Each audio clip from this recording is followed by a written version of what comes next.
Hola a todo el mundo. Ahora, el momento tanto esperado. Qu'est-ce qu'on déguste? Bonjour. Bravo, on peut l'applaudir parce que c'est Manon Sanchou qui est à la manœuvre. Manon Sanchou de Les Chansons 82 qui proposera le 14 novembre à la salle Jean Moulin une sélection des vins que vous pourrez déguster lors des régalades. C'est de cela dont on va parler aujourd'hui. Édition spéciale régalade de Castelsarrasin avec beaucoup de monde dans le studio. Il y a sur ma gauche, juste à côté de Georges Bonfils, Valentin Jacquet. Bonjour Valentin. Bonjour Rémi. Du service culturel de la ville de Castelsarrasin, cheville ouvrière donc de cet événement qui se produit à Castelsarrasin, je crois pour la 3e fois. Juste en face de Sophie et de Hervé, nous avons Mathieu qui est venu nous présenter la boucherie Garrigue qui proposera notamment des planchas et donc vous êtes venu nous les faire déguster en avant-première. Merci d'être là. Merci à vous.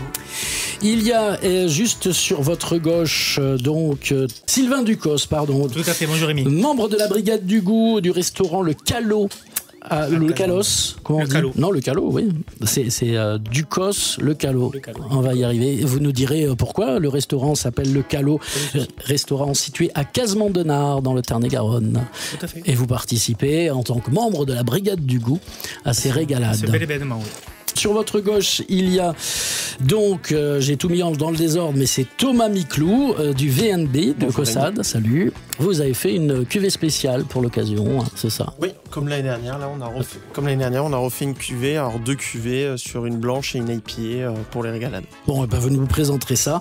Et puis, on l'a entendu en ouverture. Manon, ravi de t'accueillir à nouveau, surtout que tu as poussé la porte avec les pieds, donc je suis content.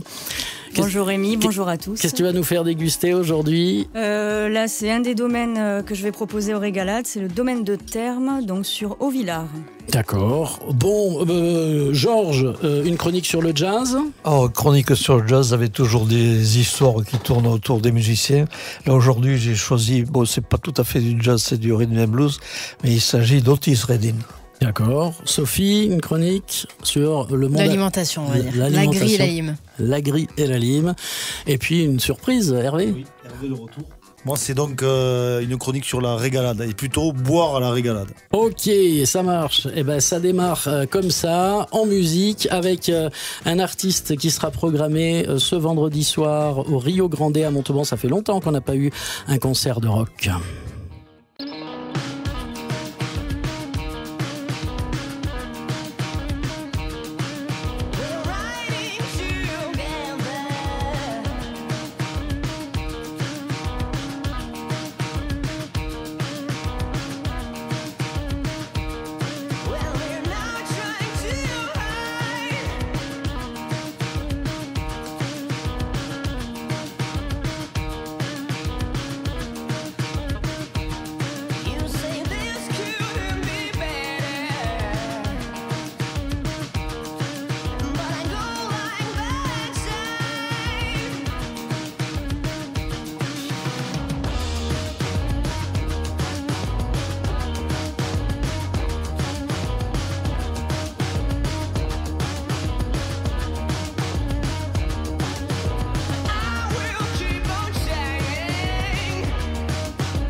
Et voilà, donc ça c'est Kokomo, Monsieur Dame, en concert à Eurythmie, un des concerts organisés par le Rio Grande, avec le groupe Twin Soul en première partie. Qu'est-ce qu'on déguste spécial régalade? Castel-Sarrazin fait sa 3e session de régalade. C'est le 14 novembre prochain. Le rendez-vous des gourmands. C'est en partenariat avec la Frappe, l'agence Frappe. Voilà, c'est ça. Et puis avec, alors il y a beaucoup de partenaires, et notamment la brigade du goût, la brigade des restaurateurs du Tarn-et-Garonne, raison pour laquelle nous avons avec nous aussi ici aujourd'hui Sylvain Ducos du restaurant Callot. Merci d'être là. Avec plaisir. Avant de vous donner la parole, je la donne à Manon Sanchou et Chanson 82 parce qu'on a débouché une première bouteille. Tu nous parles de ce premier vin? Donc c'est le domaine de Terme, donc Lucas Froment. On est sur les terres de Brulois, donc à Haut-Villard, et là on est sur un 100% colombard. Donc c'est un vin qui est sec, mais avec un côté très floral et fruité.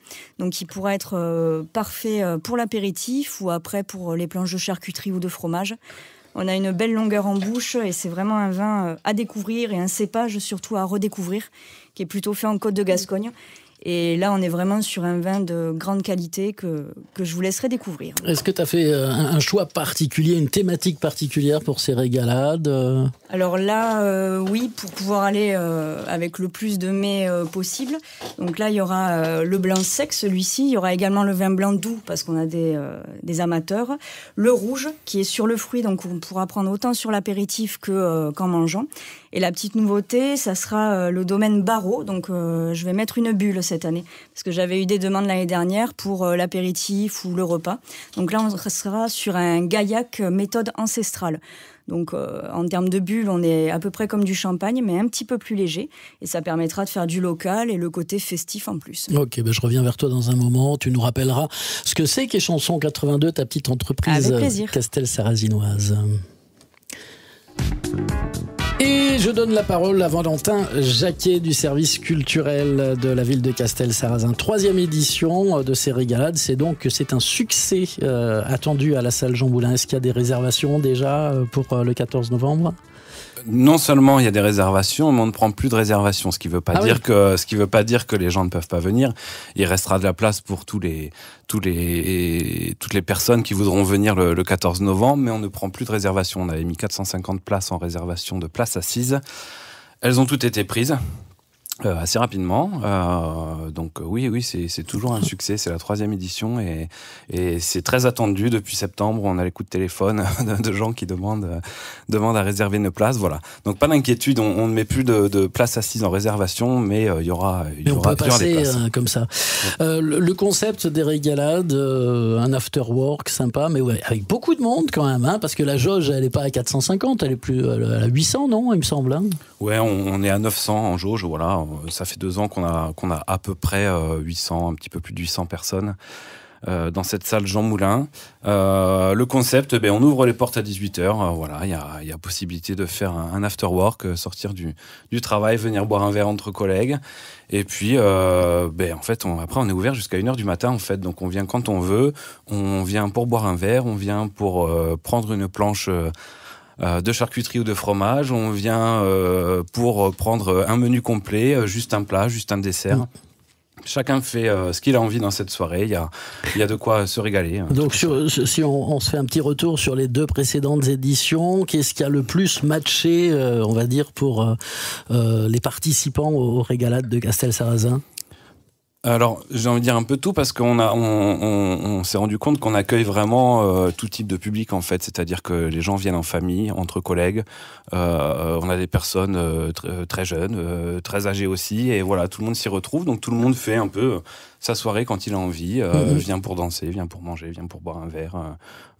Voilà, donc on n'a pas vraiment un public type. Ou voilà, c'est assez accessible à tous. Ça se déroule comment la soirée ? Ouverture des portes et puis déroulement ? Ouverture des portes à partir de 18h. Voilà, on a toute une équipe qui est là pour vous accueillir, pour vous expliquer sur place dès votre arrivée le concept, vous présenter les différents stands. Et puis après, sur chaque stand, chaque partenaire ici présent présente les produits qu'il a apportés avec lui. Et puis chacun déguste, choisit et déguste. Donc c'est un buffet alors, c'est-à-dire les gens se lèvent ou sont servis à table? Ouais, il n'y a pas de service à table. Chacun s'installe à une table, à un manche debout. Il y a des petits salons. Voilà, il y a plein d'endroits possibles dans la salle où s'installer. Et puis on se lève, on va se chercher sur les différents stands de ce qu'on a envie. C'est un mélange de grands repas, d'afterwork, de marché gourmand. Comme dans des halles, quoi. Oui, ça reprend un peu ce principe-là. Sur les halles de la cartoucherie à Toulouse n'ont rien à envier aux régalades de Castelsarrasin. Exactement. Peut-être c'est les prémices des halles de Castelsarrasin. Qui sait. Ça pourrait être quelque chose qui se réfléchit au service culturel de la mairie, d'avoir quelque chose qui soit là plus régulièrement que seulement une fois par an, par exemple. Ça se réfléchit. Il y a des demandes. Voilà, on y réfléchit. C'est pas toujours simple à mettre en place parce qu'il faut aussi que les différents partenaires aient la dispo et voilà, c'est pas une petite organisation que ces régalades. Ouais. Oui, j'imagine. C'est un gros boulot, mais ça se réfléchit, surtout qu'il y a de la demande, quoi. Il y avait déjà un événement similaire à Castelsarrasin ou vous êtes parti d'une page blanche? On est parti d'une page complètement différente. En fait, on est parti d'un constat sur un ancien événement qui s'appelait le repas du terroir et du vin nouveau, qui était vraiment un repas très classique, traiteur, avec l'entrée, la soupe, tout, la totale, et un orchestre, etc. Repas assis, service à table. Et puis, qui est devenu un peu désuet. On le constate parce qu'on a eu des grosses baisses de fréquentation, de moins en moins de personnes se retrouvaient dans cette formule. Et à partir de là, on s'est dit, soit on arrête, soit on réfléchit à quelque chose de complètement nouveau, en gardant quand même à l'esprit qu'on met en avant les produits du terroir, les savoir-faire autour des métiers de bouche. On garde la qualité et le terroir, le local, le produit de saison. Mais on rajeunit le concept. On rajeunit le concept pour l'ouvrir à tous, mais sans exclure non plus les gens qui étaient présents à ce repas du terroir, parce qu'on retrouve ce public-là qui venait avant, il a compris le changement et il nous suit, donc ça nous fait plaisir, quoi. Il y a de la musique ?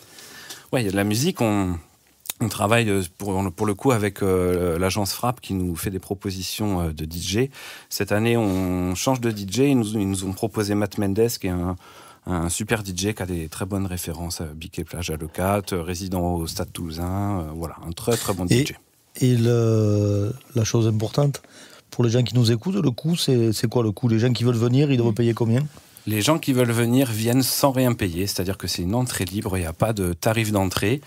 Ils ne payent que ce qu'ils consomment après sur les différents stands. Mais l'entrée est libre. Donc ils peuvent venir et juste consommer de la boisson aussi? Exactement. D'accord. Ils ont même le droit de ne pas consommer, même si c'est rare. Ils vont avoir envie. Oui, ils vont avoir envie en regardant les autres. Exactement. Comme à l'Assemblée nationale. Merci pour cette belle réflexion, Georges. Tiens, là-dessus, on va faire comme à l'Assemblée nationale, on va trinquer. Allez. À la vôtre. À Gérard Larcher.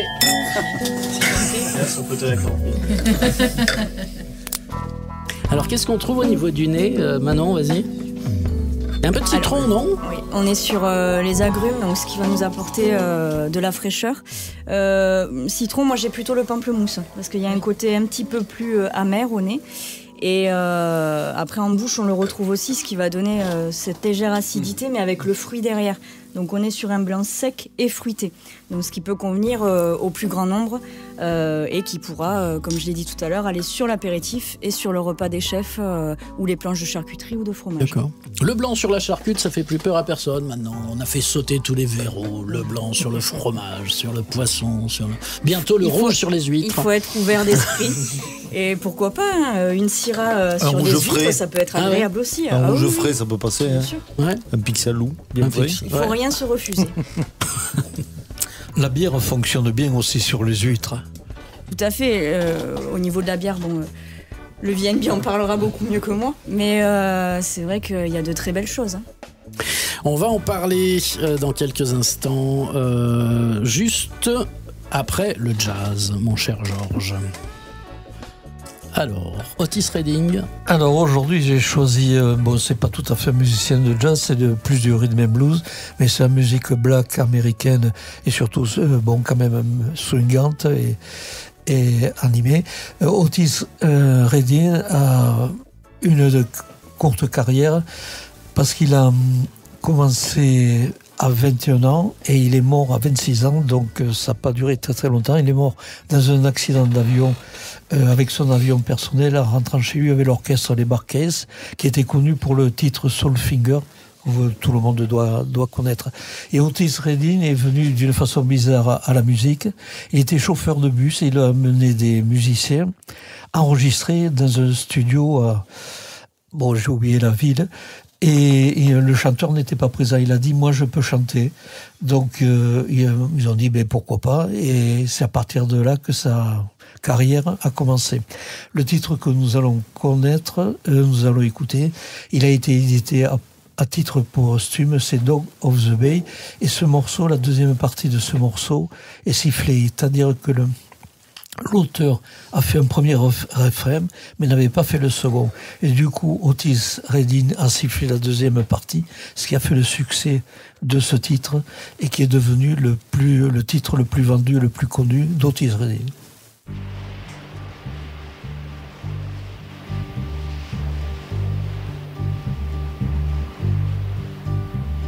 Sitting in the morning sun, I'll be sitting when the evening comes, watching the ships roll in, and then I'll watch them roll away again. Yeah, I'm sitting on the dock of the bay, watching the tide roll away. Ooh, I'm just sitting on the dock of the bay, wasting time. I left my home in Georgia, headed for the Frisco Bay, 'cause I've had nothing to live for, and look like nothing's gonna come my way. So I'm just gonna sit on the dock of the bay, watching the tide roll away. Sitting on the dock of the bay, wasting time. Look like nothing's gonna change, everything still remains the same. I can't do what 10 people tell me to do, so I guess I'll remain the same. Listen, sitting here resting my bones, and this loneliness won't leave me alone. Listen, 2,000 miles I roam just to make this dock my home. Now I'm just gonna sit at the dock of a bay, watching the tide roll away. Sitting on the dock of a bay, wasting time.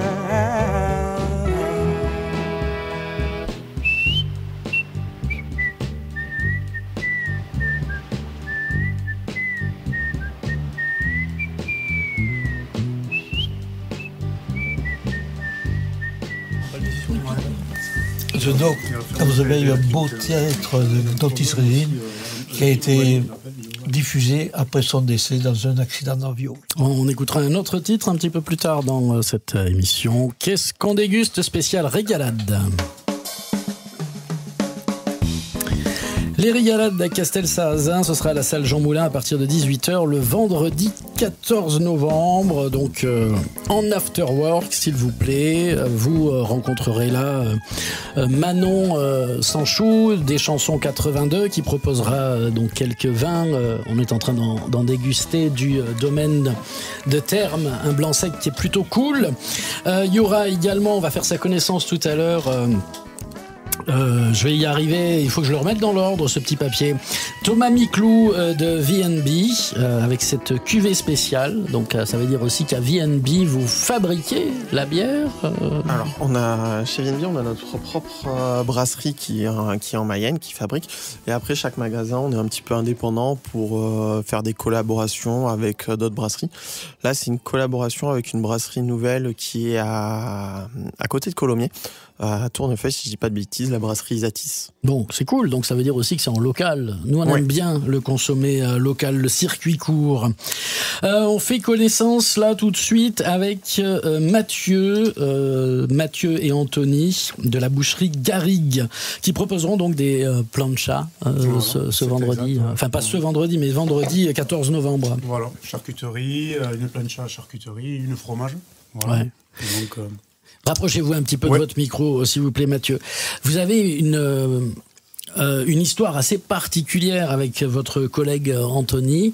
Oui, exactement. Et une histoire au sein de la boucherie-charcuterie de Monsieur Garrigue, c'est comme ça mais déjà, on est amis d'enfance. On se connaît depuis tout petit.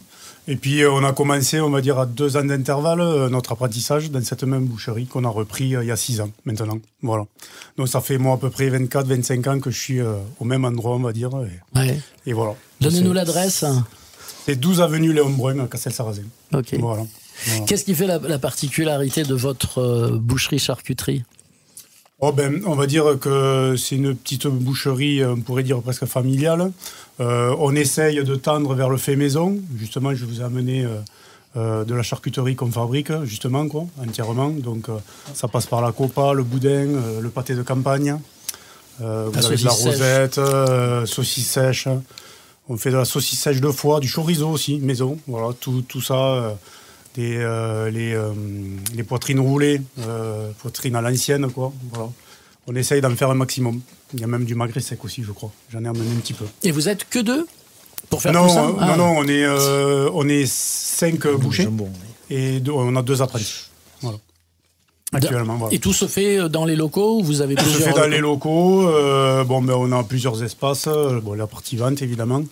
On a un labo pour la viande principalement, et ensuite derrière un troisième pour la cuisine aussi, les plats préparés. Et puis en haut, à l'étage, tout ce qui est séchage, stockage, voilà, etc.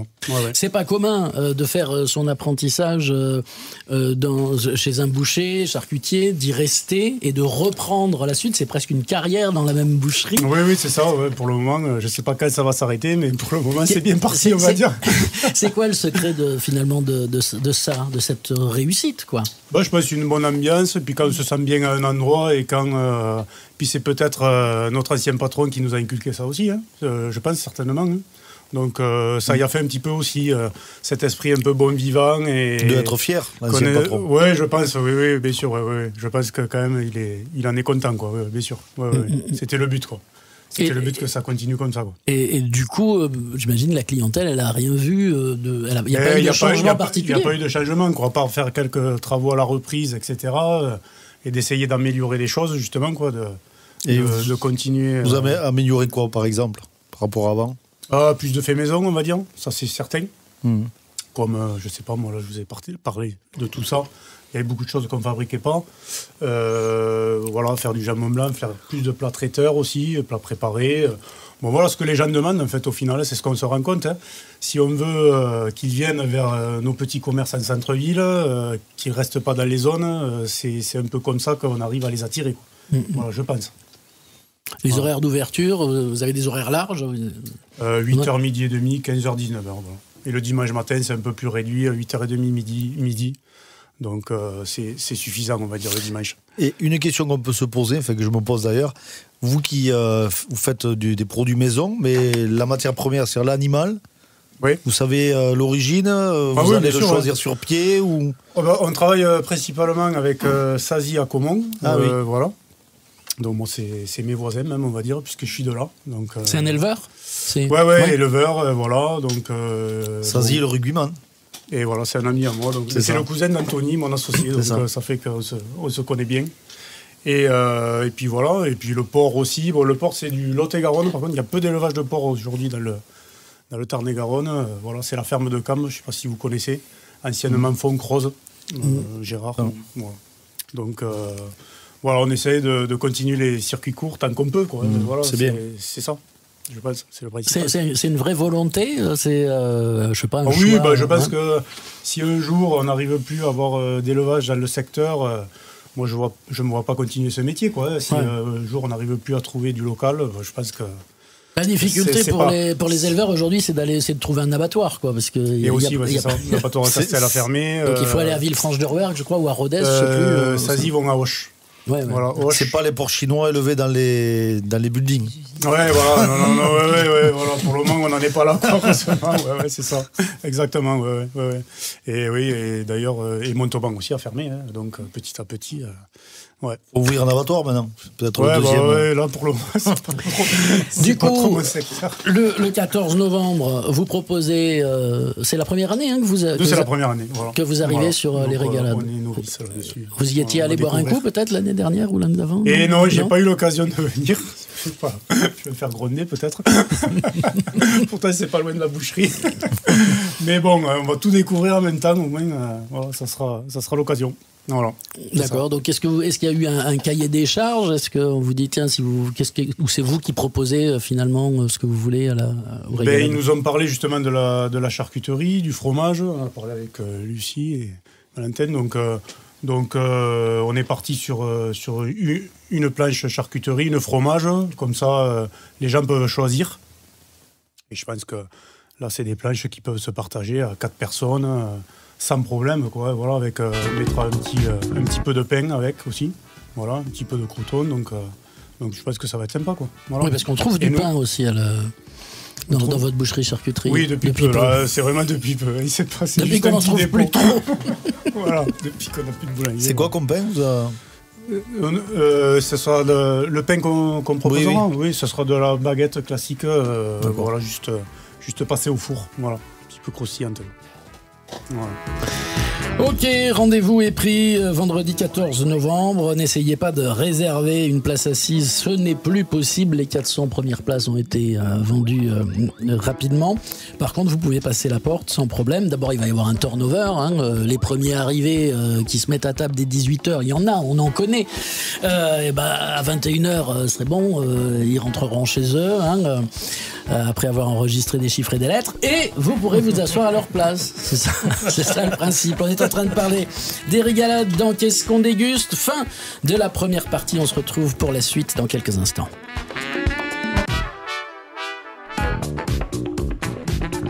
Qu'est-ce qu'on déguste, la suite? Ah, bravo, on peut aussi l'applaudir à lui, parce qu'il n'y a pas de raison.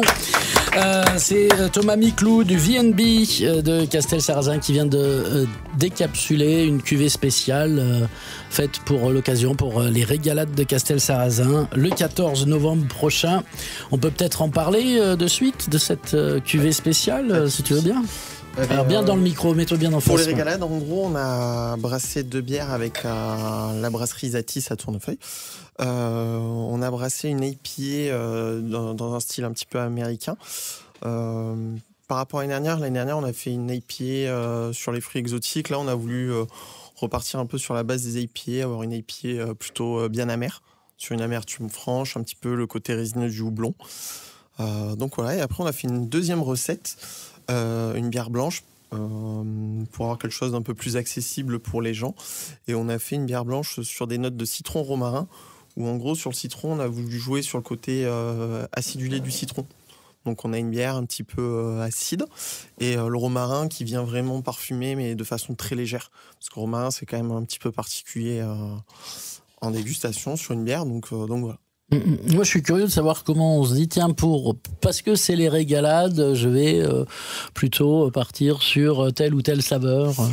Mais en gros, c'est aussi par rapport on va dire, de faire découvrir des choses un peu tout le temps différentes.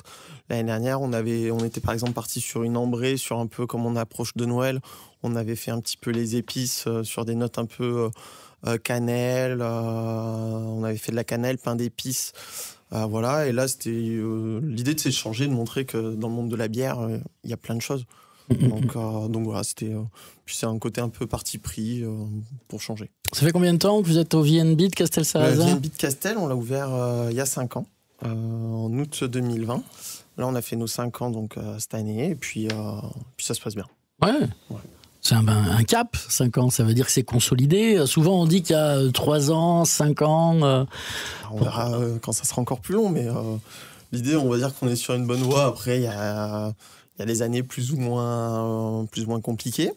Mais je pense que l'entreprise, VNB, est bien implantée dans le 82. Aujourd'hui, on est connu et l'idée, c'est de continuer notre travail, quoi. J'ai vu marqué sur la bouteille, je ne sais pas si c'est obligatoire aujourd'hui sur toutes les bouteilles, une date 08-26, c'est la date de consommation, limite ?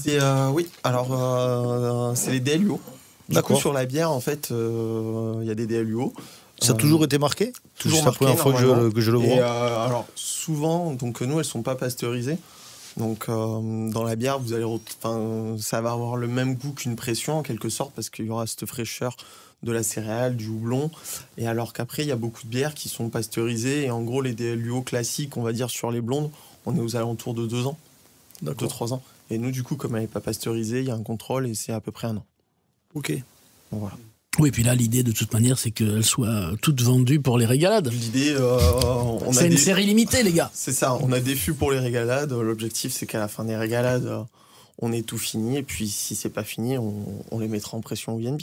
D'accord. Alors, vous dites, il y a des fûts, c'est-à-dire que là, on est sur des canettes, mais c'est la même bière, mais qui sera en fût. Ouais. En fait, on a fait une version qu'on a mis en bouteille, justement pour... Tu peux le passer, je vais la goûter en même temps que tu parles. Hop. Merci. On a fait des bouteilles pour pouvoir mettre à la vente, et en fait, on s'était dit, pour les gens, quand ils vont repartir, peut-être pour avoir aussi un peu le souvenir de la soirée, avoir des bières à récupérer. Et ensuite, pour servir, c'est plus simple quand même de servir en pression. Donc en fait, on a enfuté la bière. Voilà. D'accord. On a enfuté en gros la cuve, on a fait quasiment une cuve de 1000 litres après avec les pertes, etc. Mais on a fait 30 fûts de bière blanche plus 150 bouteilles. Et ensuite, on a fait pareil, sur la blanche et l'ambrée, on a fait à peu près le même volume. Que j'ai divisé entre plusieurs magasins après pour faciliter. C'est long en bouche, hein, pour le coup, du coup, cette bière-là. Du coup, c'est l'IPA, ouais. Ouais. Mais après, on le sent déjà au nez, on est vraiment sur l'amertume.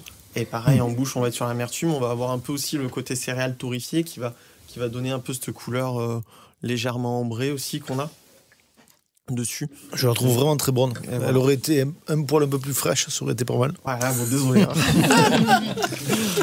Là, il y a le trajet, le fait qu'on soit resté. Ouais, elle est très bonne aussi.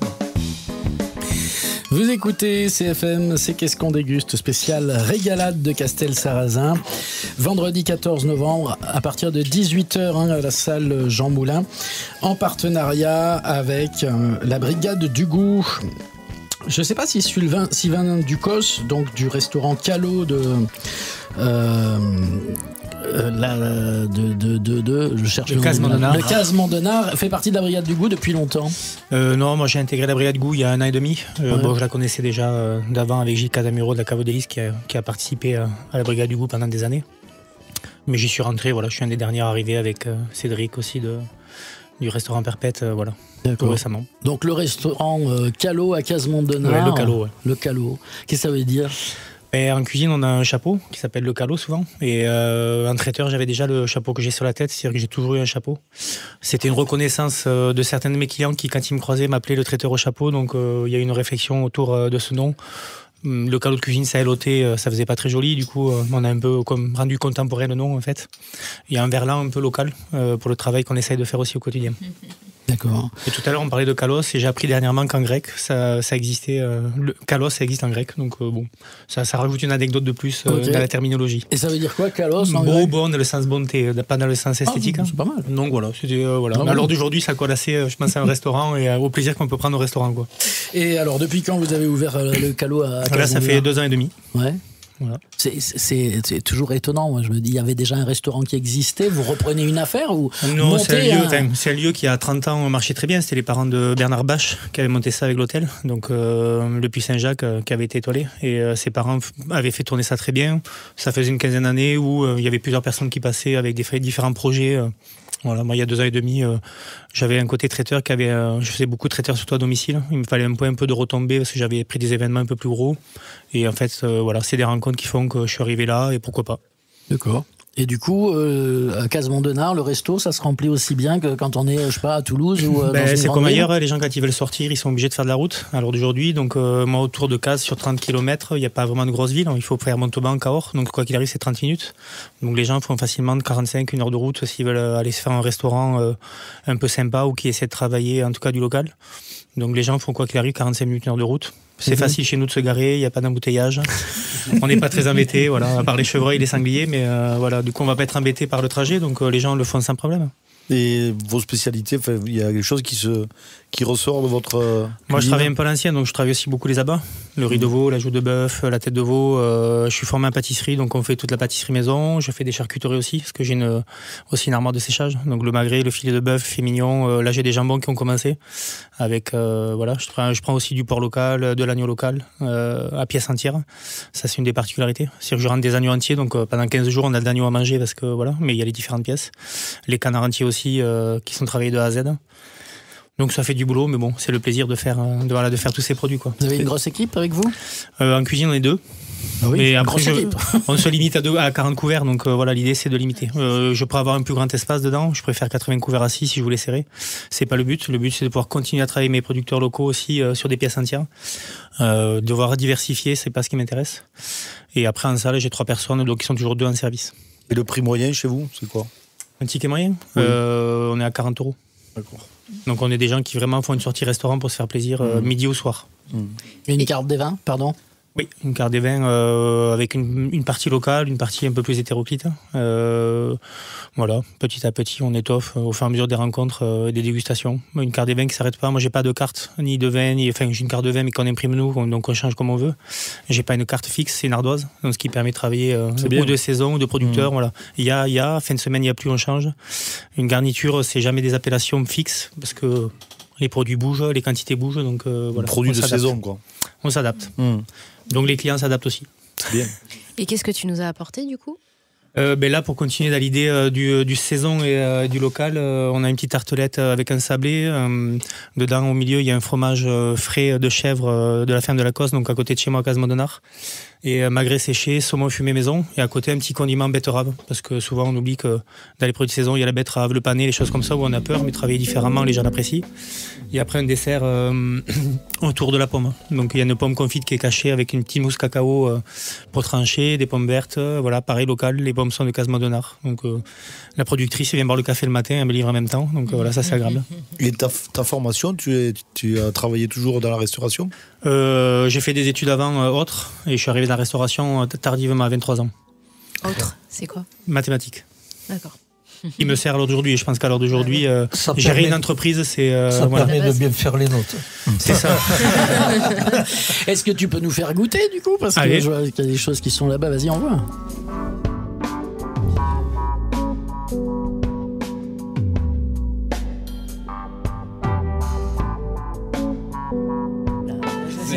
Les jurys. On a des cartons pour noter après ou quoi? C'est ça. Ah ouais, c'est ça. Ouais. C'est ça. Ça sent super bon.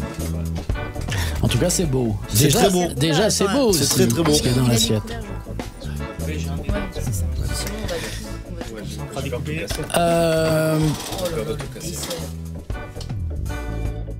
Non, ouais, peut-être que pendant ce temps, mon cher Hervé, tu pourrais nous parler. T'es sûr? Bah ouais, ça va.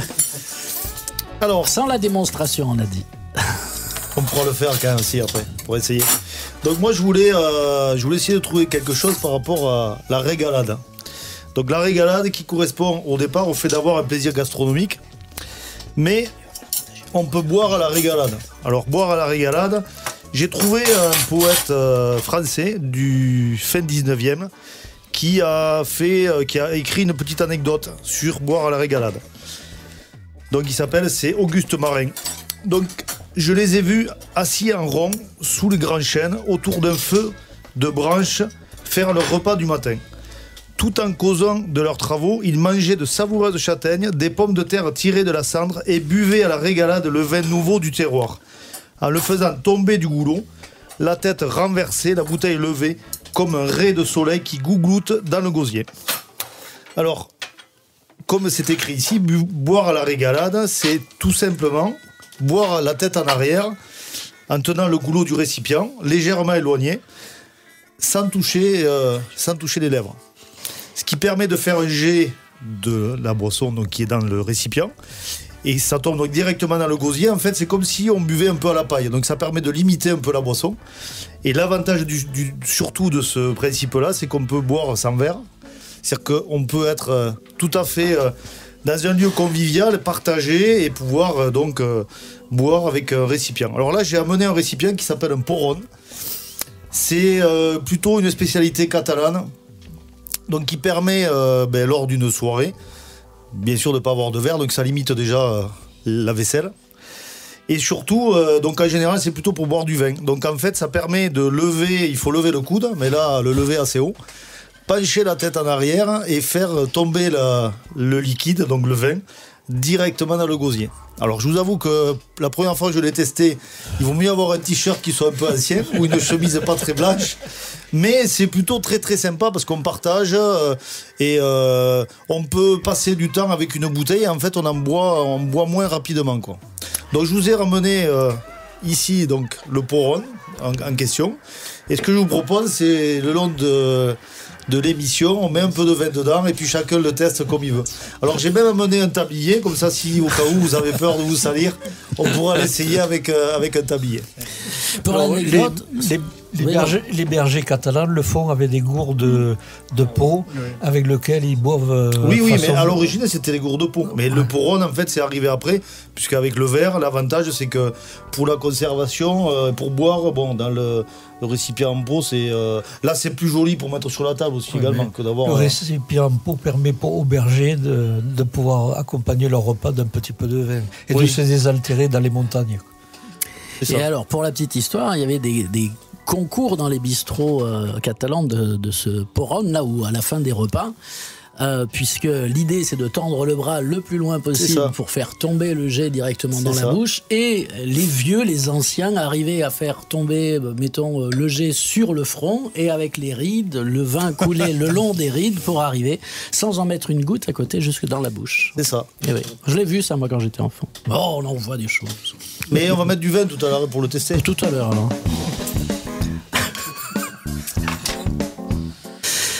C'est qu'est-ce qu'on déguste, monsieur, dame?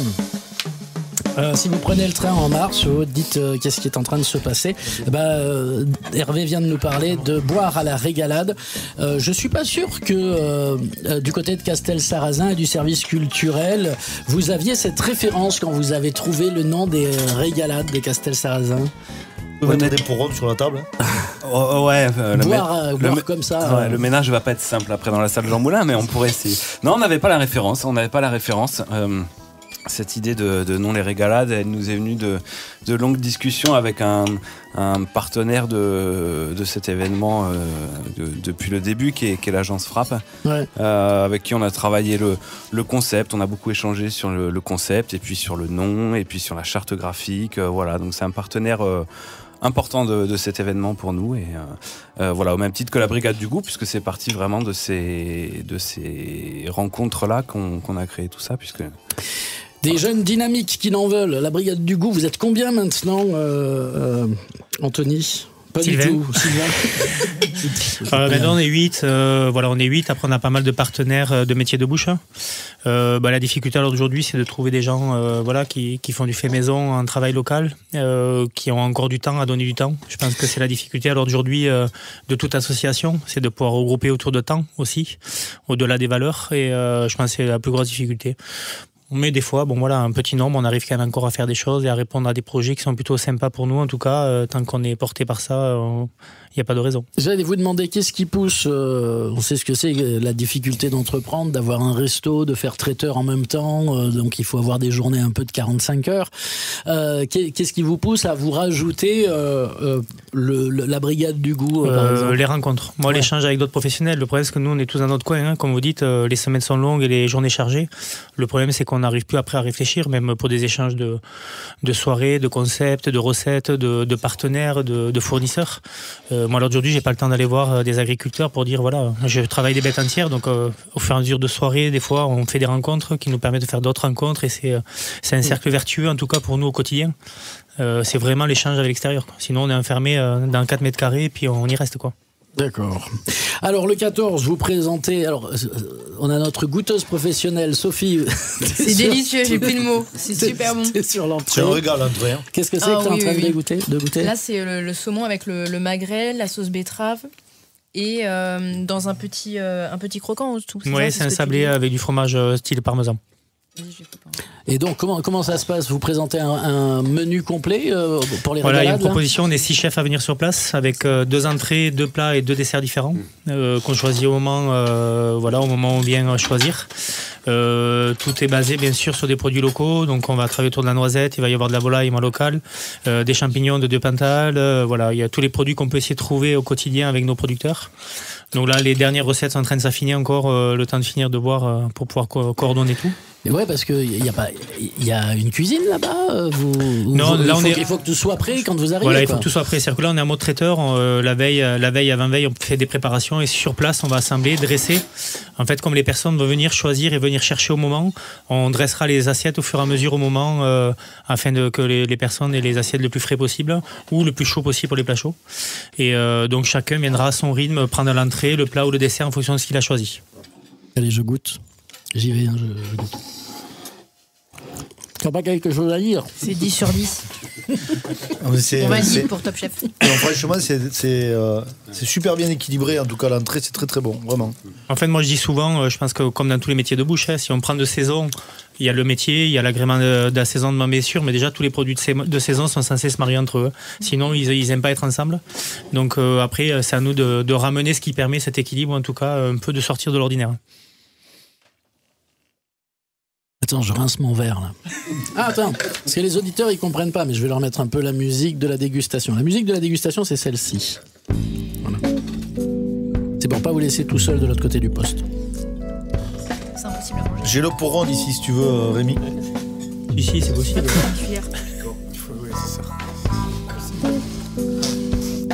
On ne vous dira pas dans quelles conditions est réalisée cette émission. J'essaye.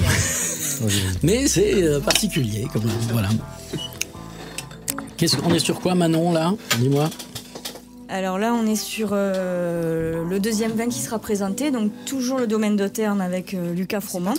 Et là, on est donc sur son rouge, sa cuvée donc de Terne, et on est sur Cabernet Franc, Merlot et Abouriou.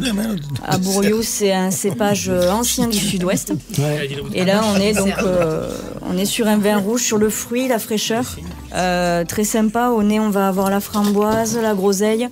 Côté un peu acidulé, il a une belle longueur en bouche. Et pareil, il peut s'associer autant à l'apéro ou avec planche de charcuterie ou l'entrée là avec le chèvre, ça peut être très sympa. Ouais. Qu'est-ce qui te pousse, Manon, à travailler avec des vignobles comme le Brulhois, comme des vins comme ça, qui sont pas des vins faciles à mettre en avant? Moi, j'ai fait mes armes en tant que sommelière dans un 3 étoiles Michelin. Et donc, j'ai eu la chance d'avoir 800 références à connaître, surtout des grands noms, des grands crus classés. Et mon intérêt, c'est de représenter des vignerons indépendants et locaux, parce que les autres ont déjà leur publicité en quelque sorte, et je trouve ça intéressant de mettre par exemple le Brulhois en avant, parce qu'il faut savoir qu'une appellation s'éteint très rapidement s'il n'y a plus de producteurs. L'appellation est effacée et ne peut pas revenir. Donc le Brulhois, là, en quelques mots, la cave coopérative est en très mauvaise posture.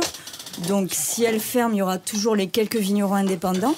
Mais si les vignerons indépendants ne vendent plus, parce que déjà la consommation de vin en France a baissé, de par la prise de volant après, dans les restaurants on le voit, même chez soi on boit un peu moins de vin.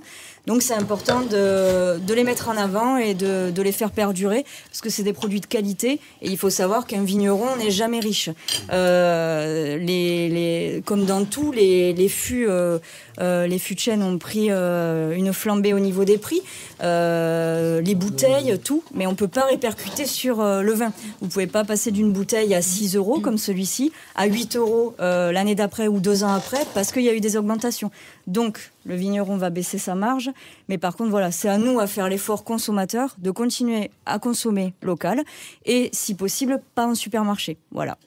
Donc le 14 novembre, comment ça se passe? T'as un petit stand un grand stand. Un grand stand, c'est super depuis 3 ans. Et du coup, là, donc moi, j'ai mes habitués à 18h qui viennent pour l'apéro, avant que la cuisine soit prête, parce qu'on a toujours les premiers. Et du coup, ils peuvent choisir vin blanc sec, vin blanc doux, rosé, rouge, donc tout de chez Lucas. Et la bulle, donc pour cette année. Donc ils peuvent le prendre en apéritif et après au cours du repas, la plupart du temps les gens se lèvent et prennent une bouteille à table, voilà, pour accompagner leur repas. Bon, il va y avoir du monde, donc est-ce que tu arrives à donner 2-3 conseils ou à expliquer quelque chose sur la dégustation à ce moment-là, ou bien il faut envoyer plutôt? Non, moi je suis dans l'explicatif parce que au-delà de vendre, je suis sommelière, donc l'intérêt c'est quand même de conseiller. Et j'ai l'avantage d'avoir mon mari avec moi, une amie, donc ça permet de eux faire plus la vente et moi le côté conseil qui est important. Sinon, si c'est juste pour vendre, je ne vois pas l'intérêt d'être présente. D'accord. Tout à l'heure, tu as donné le nom de ta société. Oui. Mais c'est quoi l'origine? C'est les Chansons, 82 pour le département. Et les Chansons, en fait, c'était le goûteur de vin au Moyen-Âge. Donc, pour pas que les nobles soient empoisonnés, il y avait un goûteur de vin. Et donc, d'où les Chansons. En fait, c'est l'ancien sommelier. Mais je trouvais ça intéressant de changer un peu. Et j'aime beaucoup l'histoire et l'histoire du vin. Donc, voilà, il y a 5 ans, quand j'ai créé la société, c'est venu avec mon mari l'idée de les chansons, et comme le nom était déjà pris, les Chansons 82, pour faire rappel aussi à d'où je viens. Au début, je pensais que tu avais lié la chanson au vin, en fait. Oh non, il vaut mieux pas d'ailleurs. Les Chansons 82, elle fait du karaoké en même temps. Non. Et maintenant le brûlois. Là. Dites donc, on arrive tout doucettement comme ça à la fin de la deuxième demi-heure de ce Qu'est-ce qu'on déguste ?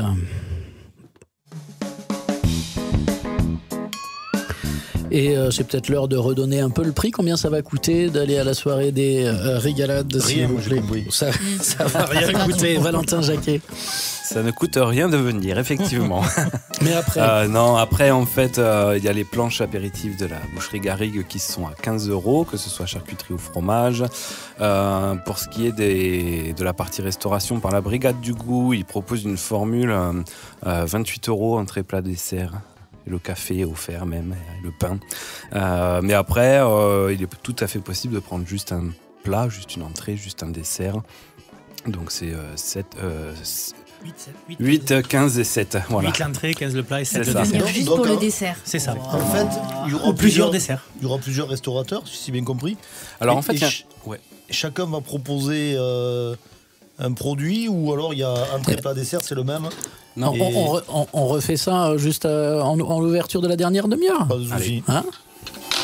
À tout de suite, qu'est-ce qu'on déguste ? On revient dans un instant.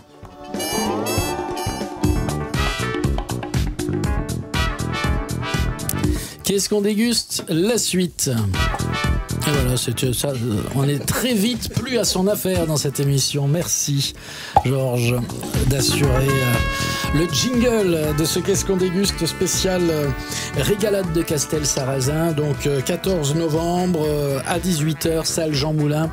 L'entrée est libre, il y a plus de 800 places pour pouvoir faire un after-work sympa.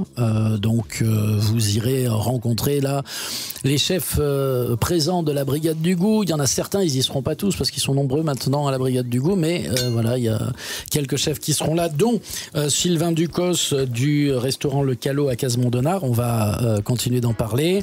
Il y aura Manon et Chanson pour les vins. un petit zoom sur le Brûlois, du coup, sur ce soir-là. Il y aura VNB de Castelsarrasin également avec 2 cuvées spéciales. On en a parlé précédemment dans cette émission. Si vous l'avez raté, vous faites le podcast sur cfmradio.fr. Et puis, il y aura Anthony et Mathieu, de la boucherie Garrigue de Castelsarrasin avec des planchas de fromage et de charcuterie maison. Parce que ces gens-là font leur propre charcuterie depuis qu'ils sont à l'école. Bah oui, parce qu'ils étaient apprentis dans cette même boucherie Garrigue déjà. Donc c'est dire s'ils connaissent leur affaire. On est encore en studio avec Valentin Jacquet du service culturel de la ville de Castelsarrasin. Ça va Valentin ? Très bien. Et Hervé avait posé une question tout à l'heure sur...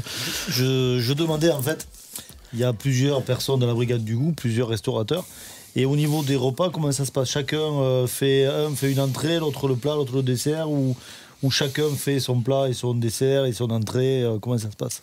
Alors, la brigade du goût, on a 6 restaurateurs qui viennent, 2 restaurateurs qui font une entrée, 2 restaurateurs qui font un plat, 2 restaurateurs qui font un dessert. Donc à chaque fois, on a le choix entre 2 entrées, 2 plats, 2 desserts. D'accord. Voilà. Et chacun a choisi ou c'est chacun tiré au sort pour savoir qui va faire le plat et qui va faire l'entrée ? Non, chacun choisit. On peut dénoncer le nom des restaurateurs ? On peut le faire. Donc on a Sylvain Ducos du Calot à Casemont-Denard qui sera présent, bien sûr, et qui est là avec nous. Lui, il va faire quoi du coup ? Moi, je vais faire un plat. Un plat. On a bien sûr le local de l'étape, Dominique Vigneault, de l'Auberge du Moulin, qui est toujours avec nous, bien sûr. Qui va faire un plat aussi. Un plat aussi, ouais. Alors, j'ai pas tout le détail, moi, je laisse. On a pleine confiance à la brigade du coup là-dessus, ouais. Ensuite, on a David Soulier du restaurant Les 5 Bouchons de Montauban. Et David, il va être sur un dessert. Raphaël Campas du restaurant Nous à Montauban. Pareil sur le dessert. Alors, on a Cédric, je vais peut-être écorcher le nom. Dirks, c'est ça ? Oui, Dirks. Dirks, pardon. Cédric Dirks du restaurant... Donc une entrée. Perpète, c'est ça. Pour une entrée. Et on a Antoine Labroche du restaurant Antoine l'Omnivore. Omnivore. Voilà. Pour l'autre entrée, voilà. Je sais qu'à la brigade du goût, vous vouliez faire rentrer d'autres corps de métier, notamment des bouchers, charcutiers. C'est ça, en fait, la brigade, les restaurateurs du Tarn-et-Garonne sont devenus la brigade du goût pour essayer d'ouvrir un peu plus l'association aux métiers de bouche de manière générale. Donc, c'est au fur et à mesure de la rencontre qu'on propose aux gens de rentrer ou pas, sachant qu'après, nous, il y a un engagement sur des prestations comme ça, essayer de venir travailler avec nous. Encore une fois, du coup, ça amène aussi quelques obligations de temps et de présence, en tout cas, sur des manifestations. On en a fait d'autres qui ressemblent un peu aussi aux régalades, à Montbartier, etc. Donc pour répondre aussi au questionnement de comment on choisit, en fait on tourne un peu entre nous en fonction des prestations, parce qu'on en a plusieurs dans l'année. Donc on essaie de se répartir, que chacun n'ait pas toujours que des entrées, que des plats, que des desserts. L'idée c'est qu'on se représente tous un peu sur ce qu'on sait faire.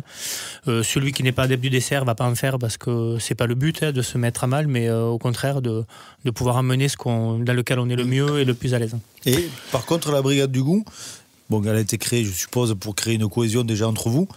Mais ensuite, est-ce que ça amène quelque chose à votre activité en propre, à chacun ou... Oui, ça amène des échanges. Là, vous voyez, pour la fin d'année, je vais travailler avec David Soulier. Il avait besoin de faire des pâtés en croûte. Donc, on va prendre une journée tous les deux. S'il y a d'autres restaurateurs à qui on a proposé, ils vont venir. Puis, on va faire une journée ensemble pour essayer d'avancer même sur des techniques des fois que nous, on ne maîtrise pas. Et le fait de se souder, on va créer une recette peut-être ensemble. On fait aussi des soirées à 4 mains. Moi, j'ai eu la chance de faire avec David 2 repas à 4 mains. Repas que moi, j'ai ouvert, par exemple, avec Thierry Sanka, de l'ancien chef du restaurant L'Essence. Qu'est-ce qu'il devient d'ailleurs, ce Thierry Sanka ? Il a des projets, il fait du chef à domicile, il fait des prestations privées. Et c'est aussi ça l'intérêt des assos comme ça, c'est d'avoir des rencontres. Thierry était dans l'asso avant, moi, ça m'a permis de le rencontrer parce que j'y suis rentré, même s'il n'y était plus. C'est d'avoir des échanges avec des professionnels, des fois qui ont des parcours plus aboutis que nous sur du réseau choses. Quoi en fait. Mais du réseau et de l'échange. De l'échange très sympa. En fait. Là c'est du concret. C'est que du réseau concret, c'est du réseau sur lequel moi un jeune restaurateur, parce que jeune entrepreneur, j'échange aussi avec des plus anciens qui ont un autre regard des fois sur des idées que nous on veut avoir en disant hop, on connaît, n'y va pas, ça sert à rien, va plutôt comme ça, voilà. Ça permet aussi, comme tout réseau d'entrepreneurs en tout cas, de faire aussi moins de bêtises et de s'aiguiller sur des qualités de produits, sur des techniques, etc. Mathieu Lauturé, vous réseautez un peu entre boucher et charcutier ou pas ? Un petit peu, oui, de temps en temps, mais c'est rare aussi. Je me rends compte que pour nous aussi, on ne se rencontre pas spécialement. Voilà. On a un syndicat, donc il y a quelques réunions de temps en temps. Voilà. Donc c'est comme ça que ça se passe, quoi. Voilà. Après, bon, on se connaît quand même entre collègues et ça arrive qu'on discute, qu'on échange un peu. Mais c'est vrai que c'est intéressant. Vous entendez au moins? Non, moi, honnêtement, moi, je ne vois pas les collègues comme de la concurrence ou autre. On essaye quand même d'être intelligent, quoi. Voilà. Georges Beaufils, merci de ce jingle improvisé. Allez, coupe-moi ce téléphone. Et les couper dans Qu'est-ce qu'on déguste? C'est normal, j'avais demandé à Georges de préparer la prochaine coupure musicale, mais pas sur ton téléphone, Georges. On se refait un morceau d'Otis Redding, du coup Oui, tout à fait. Je t'avais demandé de chercher le thème Respect. Tu n'as pas pu le trouver parce qu'il n'était pas très bien. Mais ce morceau Respect, c'était une composition d'Otis Redding qui a été repris par Aretha Franklin et on en a vendu quand même 1 million d'exemplaires. Mais Redding ne faisait pas que du rhythm and blues, il transformait les morceaux. Un des thèmes rock les plus connus, c'est Satisfaction des Stones. Et on peut le jouer en rock, mais on pouvait le jouer en rhythm and blues. Et c'est la version que nous allons écouter, c'est celle d'Otis Redding, Satisfaction. Et le riff de guitare a été remplacé par les sax et les cuivres.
Voilà, Otis Redding, monsieur, dame.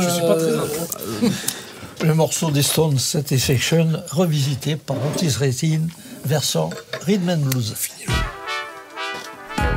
Et pendant ce temps, peut-être vous l'aurez vu si vous avez suivi cette émission sur YouTube, vous aurez pu voir les spectaculaires régalades d'Hervé, de Georges et même de Sylvain.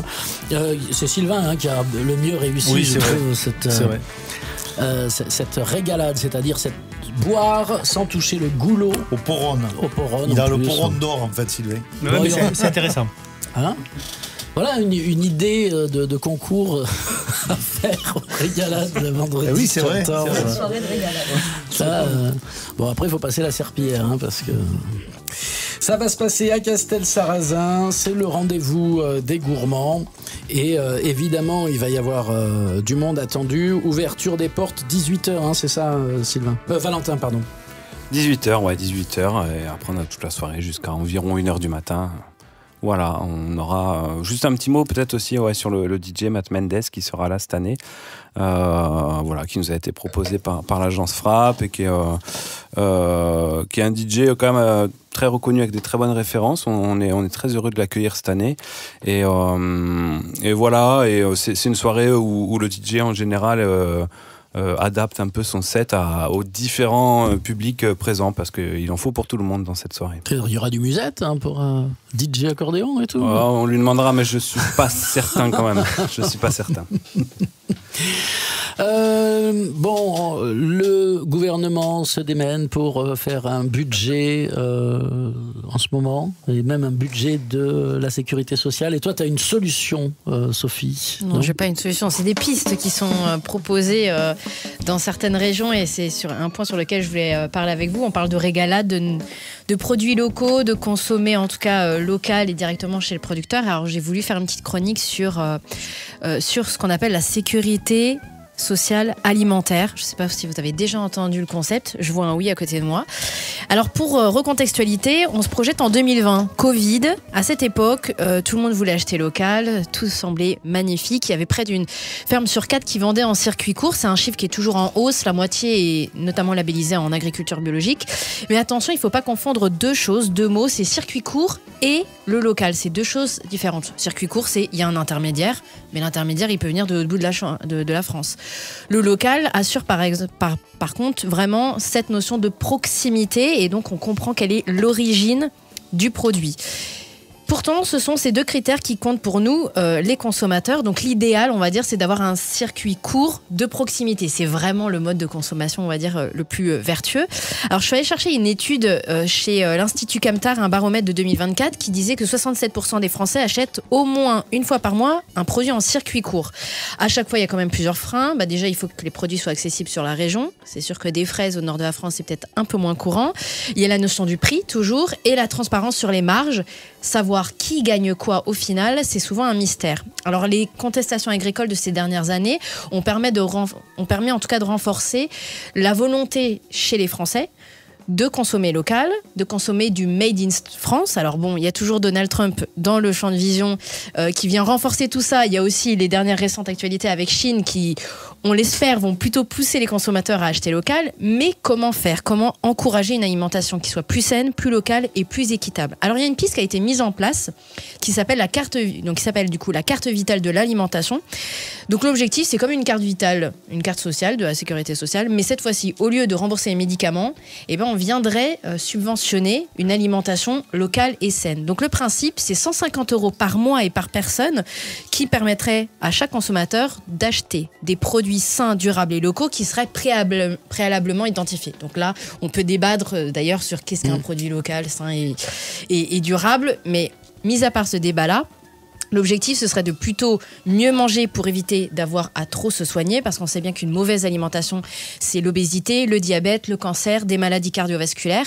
Donc l'initiative, elle a déjà été portée dans le Vaucluse, avec une proposition de loi qui a été mise en place en février dernier pour lancer cette expérimentation de manière plus générale. Alors bon, politiquement, on sait que c'est toujours compliqué. Donc avant que ça devienne une réalité, le but, c'est que chaque consommateur puisse jouer le jeu et faire en sorte qu'on puisse acheter et consommer de manière consciente. En tout cas, il y a un réel acte à faire pour les consommateurs, au-delà d'aller manger chez des restaurateurs qui ont cette démarche-là. C'est aussi d'essayer, nous, à notre niveau, je cherche mon mot. Oui. De s'investir, ce serait peut-être de s'impliquer, de s'investir en attendant peut-être une démarche plus générale pour cette carte vitale de l'alimentation. Est-ce que vous prendriez la carte vitale de l'alimentation à la boucherie Garrigue à Castel-Sarrazin? Pourquoi pas, oui. C'est un bon concept, j'en avais pas entendu parler en tout cas. Ça permettrait d'aller plutôt acheter du jambon fabriqué en circuit court et localement que d'aller le prendre chez Leclerc. Alors il y a ou chez tout un Auchan. débat dans cette démarche, ça veut dire c'est qu'est-ce qu'on qualifie d'un produit sain et local? Est-ce que les produits de cette boucherie, on va considérer qu'ils rentrent en fait dans la liste de tous les produits? Donc il y a un grand débat parce que ça va. Ouais, comment on fait pour les faire rentrer? Voilà. Est-ce que du coup c'est des produits qui sont que bio ou pas forcément, qui sont raisonnés en HVE? Enfin il y a tout un débat ça sur la déjà valorisation. quand même dans le Vaucluse, tu disais. Oui, et dans le Donc, Vaucluse ils ont réussi. lancé. Ils ont mis en place après pour que ça soit généralisé à toute la France, ça demande encore du travail. Mais c'est une démarche qui peut être plus vertueuse pour éviter de payer des médicaments et de quoi se soigner. Plutôt en fait on inverse notre réflexion et on va plutôt favoriser une meilleure alimentation que plutôt ensuite un truc un peu moins J'ai sucré, pas un peu moins compris, gras. qui c'est qui finance cette carte?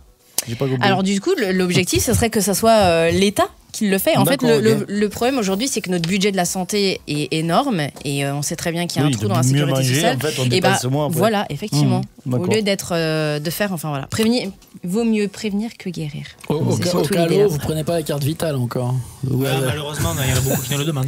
Alors dans mon métier précédent à la ferme, j'avais pas mal de clients qui me venaient et des fois ils me sortaient la carte bleue, mais il y en a certains qui m'ont tendu déjà la carte vitale. On me dit vous la prenez pas celle-ci? Alors à l'époque je savais pas que ce dispositif existait, donc j'en rigolais, mais avec le recul finalement il y avait déjà des visionnaires. Non mais c'est vrai qu'après ça veut dire que quand même être en circuit court, savoir ce qu'on mange, d'où vient la bête qui est sur les étalages ou qui est dans l'assiette, c'est aussi un gage de santé. Un gage de santé, ouais. Un gage de qualité. Quand même, ça fonctionne bien ici dans le Tarn-et-Garonne parce que tous les marchés, que ce soit le samedi, le lundi ou le dimanche, tous les marchés sont bondés. Les gens achètent vraiment local. Alors après, dans le Tarn-et-Garonne, on a aussi cet avantage d'avoir un département qui est quand même très diversifié. Donc on arrive à avoir, alors vous le disiez, l'élevage c'est compliqué, mais on arrive à avoir cette diversité où quand même... certaines choses. Après, ce qui est un gage de santé aussi, c'est de cuisiner, je pense aussi. Oui. Donc c'est ce qui est très important, je pense aussi. Et puis le budget, parce que on a l'impression des fois de certaines choses, on va au supermarché, des personnes pensent faire des affaires, et en fait souvent d'acheter du produit local et de cuisiner un peu, ça revient beaucoup moins cher en fait. Est-ce que vous mettez dans votre jambon, qu'est-ce que c'est le truc qui met les joues rouges là, c'est quoi? Non. Donc le jambon il n'est pas rose normalement. Voilà, c'est ça. Il est plutôt gris un peu. Souvent sur la saucisse par exemple, des fois elle peut être grisonnante par exemple.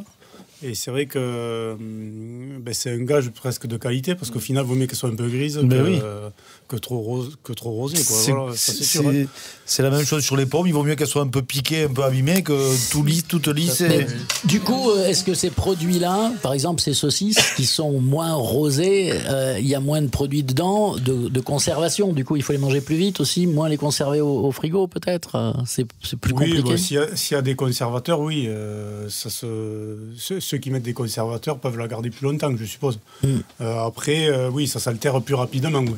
Voilà, mais le sel est quand même un gage de conservation. Quoi. Donc, quoi qu'il en soit, on peut quand même la garder 4-5 jours comme ça. Puis après, il y a le sous-vide aussi. Hein, c'est un moyen de conservation au frigo. Donc, on peut aller encore un peu plus loin. Voilà, tout simplement. Pas de sel nitrité dans vos jambons. Donc. C'est ça. Ça, c'est bien, ça. Voilà, on essaye en tout cas.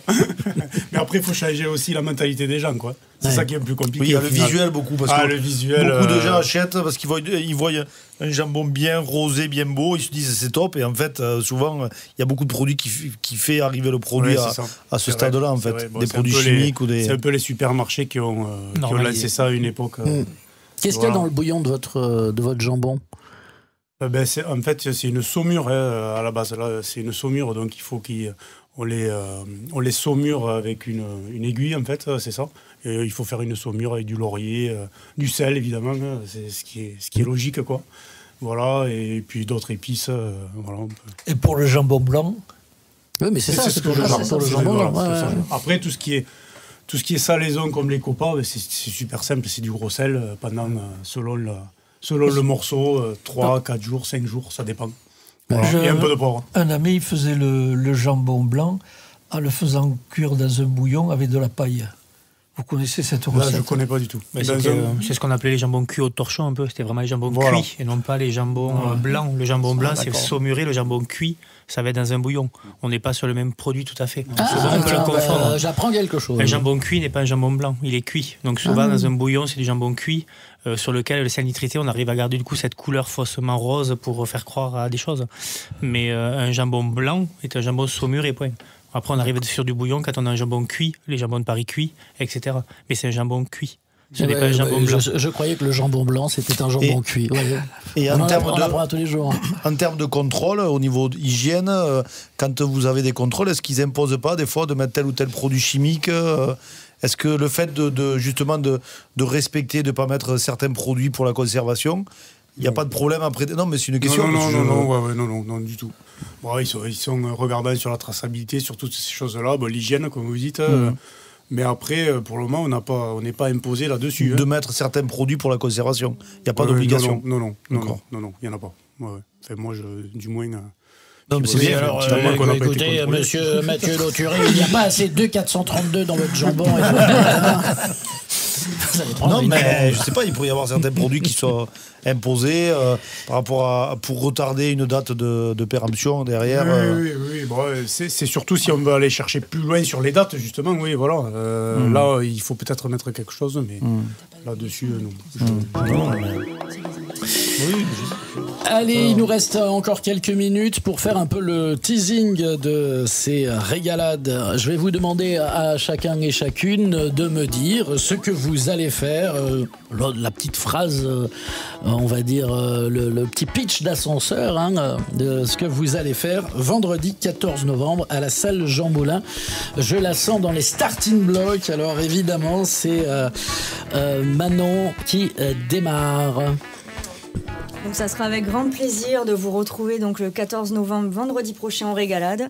Donc pour ma part, j'essaierai de vous régaler donc avec le vin à l'apéritif ou lors de votre repas. Et avec la nouveauté, les bulles pour le petit digestif ou la fin de soirée festive avec le DJ. Voilà, Manon Sanchou de les Chansons. Il faut que j'arrive à dire les Chansons. Les bulles, elles viennent de quel domaine? Gaillac, le domaine Barreau, sur un 100% Mozac. Allez, Thomas Miclou. Nous, on sera là sur la partie bar pour servir les bières, du sans-alcool aussi. Les bières de recettes qu'on a fabriquées exclusivement pour les régalades. Et ensuite, on aura quand même une petite bière blonde qu'on mettra traditionnelle parce qu'on a forcément des gens qui veulent les choses classiques. Donc voilà. Et peut-être qu'on mettra une petite surprise, on y réfléchit. Comme on a un événement au VNB sur la partie magasin, peut-être on fera une dégustation en plus à voir. C'est quoi l'événement ? C'est la foire aux spiritueux qui est pendant 15 jours dans les magasins. D'accord. Et qui va démarrer quand ? Qui a démarré hier et qui finit le 18 novembre.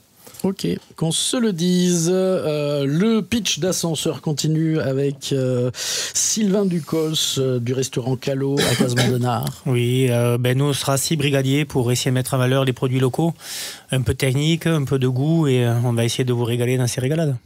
Avec la brigade du goût. Avec la brigade du goût, tout à fait. Okay. Et tu vas pouvoir boire à la régalade aussi. Aussi. Mathieu Lauture de la boucherie Garrigue. Oui, nous on sera présents surtout sur la partie entrée apéro, je pense, avec les planches. Voilà, on sera 5 pour essayer d'assurer la soirée et voilà. Et Valentin Jacquet, enfin, du service culturel de la mairie de Castel. Eh bien, nous, on sera là pour accueillir tout ce monde, mais aussi tous les gens qui viendront pousser la porte de la salle Jean Moulin le vendredi 14 novembre. En tout, il y a une équipe de combien de personnes pour accueillir le public, là ? Nous sommes 8 personnes du service culturel de la mairie de Castel-Sarrazin à accueillir tout le monde. Pas plus. Non, pas plus. On y arrive. Bon, voilà. Rendez-vous est pris. Salle Jean Moulin à Castel-Sarrazin. Qu'est-ce qu'on n'a pas dit ? La messe ? La messe est dite. Merci d'être venu en parler ici. C'était un Qu'est-ce qu'on déguste spécial, la 3e édition des régalades. Salle Jean Moulin à Castel-Sarrazin. Le rendez-vous des gourmands. Vous ferez nos amitiés aux copains de la Frapperie, aux copains des Brigades du Goût et puis à toutes celles et ceux qui se pointeront là-bas vendredi 14 novembre. Merci bien, salut. À très bientôt. Merci. Merci.